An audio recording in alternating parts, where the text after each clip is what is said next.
Le Seigneur soit avec vous. Et avec votre esprit. Évangile de Jésus-Christ selon saint Marc. En ce temps-là, un lépreux vint auprès de Jésus. Il le supplia et tombant à ses genoux lui dit : « Si tu le veux, tu peux me purifier. » Saisi de compassion, Jésus étendit la main, le toucha et lui dit : « Je le veux, sois purifié. » À l'instant même, la lèpre le quitta et il fut purifié.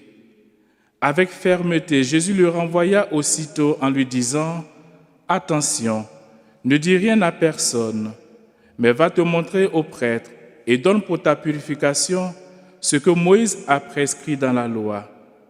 Cela sera pour les gens un témoignage. » Une fois parti, cet homme se mit à proclamer et à répandre la nouvelle, de sorte que Jésus ne pouvait plus ni entrer ouvertement dans une ville, mais restait à l'écart dans les endroits déserts, et de partout cependant on venait à lui. Acclamons la parole de Dieu. Louange à toi, Seigneur Jésus.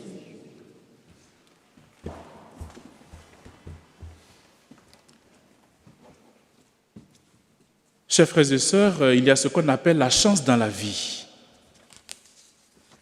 Avoir la chance dans la vie, c'est ce que ce malade, ce lépreux vient d'avoir. Et parfois dans la vie, ces genres de chances, d'occasions n'arrivent qu'une seule fois. Si vous jouez au loto aujourd'hui, que vous gagnez 10 000 euros, les amis, ce n'est pas sûr que vous puissiez gagner encore ce montant jusqu'à la fin de votre vie. Ce serait la chance que Dieu vous a donnée de pouvoir gagner cette somme. Et il y a des chances, voilà, c'est une fois dans la vie, et après, plus rien. Et quand il y a la chance, il faut la saisir. Quand la chance vient à vous, il faut la recevoir, il faut la saisir. Et c'est ce que ce lépreux a fait. Cet homme lépreux malade, il a saisi cette occasion et cette chance. Il avait cette chance unique de rencontrer Jésus. Il ne pouvait pas, parce que nous savons que les lépreux, c'est des gens qui ne sont pas considérés, des gens mis à l'écart, parce que châtiés par Dieu, punis par Dieu à cause de leur maladie, à cause de leur lèpre. C'était des gens comme des numéros, on ne les considère pas. Ils ne produisaient rien, ils n'offraient rien à la société. Et vous savez que nous sommes dans une société de production et de consommation. Et quand tu ne donnes rien à la société, tu n'es pas considéré. Oh, tu es juste là pour, voilà, comme un pot de fleurs, c'est tout. Qu'est-ce que tu donnes à la société?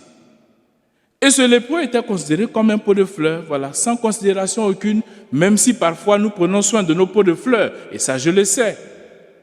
Mais il était mis à côté, voilà, tu es là, tu ne fais rien, voilà. On te fuit, personne ne veut te toucher parce que tu es contagieux. Et ce lépreux, il attend parler de Jésus. Et il se dit, mince, j'ai l'occasion unique aujourd'hui d'être guéri. Je ne vais pas rester là les bras croisés. Allez, je fonce, je vais chercher, je vais rencontrer Jésus. Et je vais lui expliquer, voilà, de quoi je souffre. Et certainement qu'il fera quelque chose pour moi. Alors il s'organise à sa manière, en se faufilant les uns avec les autres, peut-être cacher un peu son visage. Et il arrive devant Jésus. Et la chance, l'occasion tant attendue est arrivée. Et il dit, Jésus, si tu le veux, tu peux me purifier. La spontanéité de ce malade. Et la réaction est aussi de façon spontanée de la part de Jésus.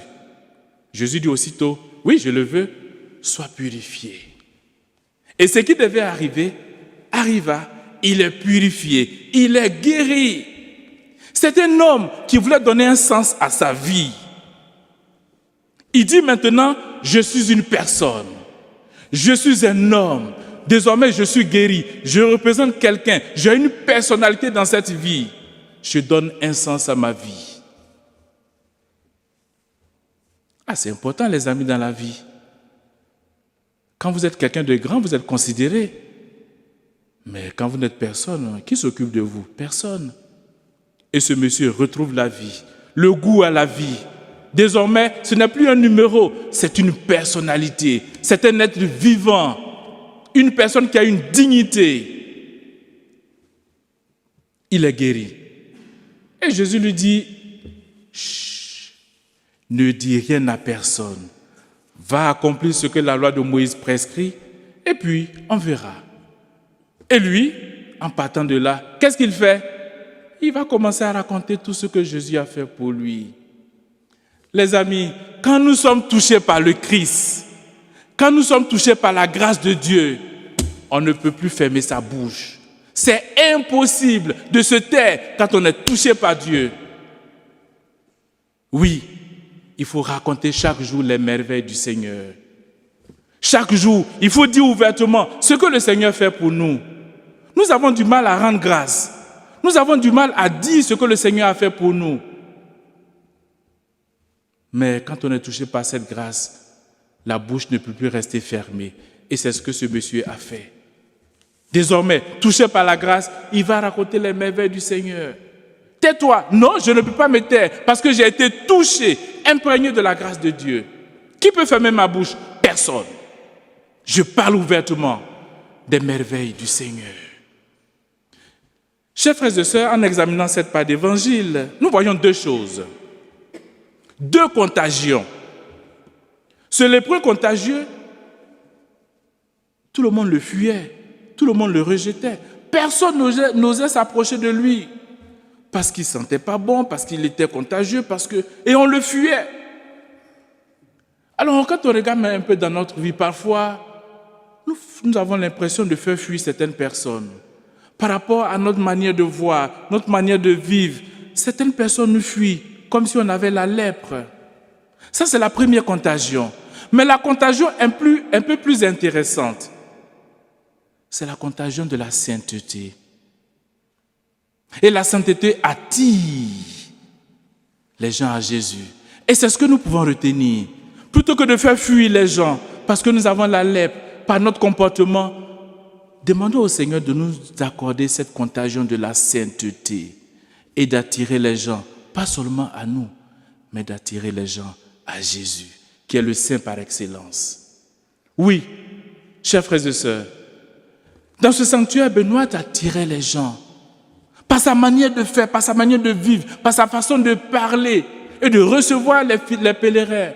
Elle attirait les gens à Jésus. Et nous aussi, en tant que pèlerins d'espérance, demandons tout simplement la grâce au Seigneur de ne pas faire fuir les gens par notre manière de faire, par notre péché, mais plutôt d'attirer les gens à Jésus, parce que nous sommes des pèlerins d'espérance et l'espérance ne déçoit jamais.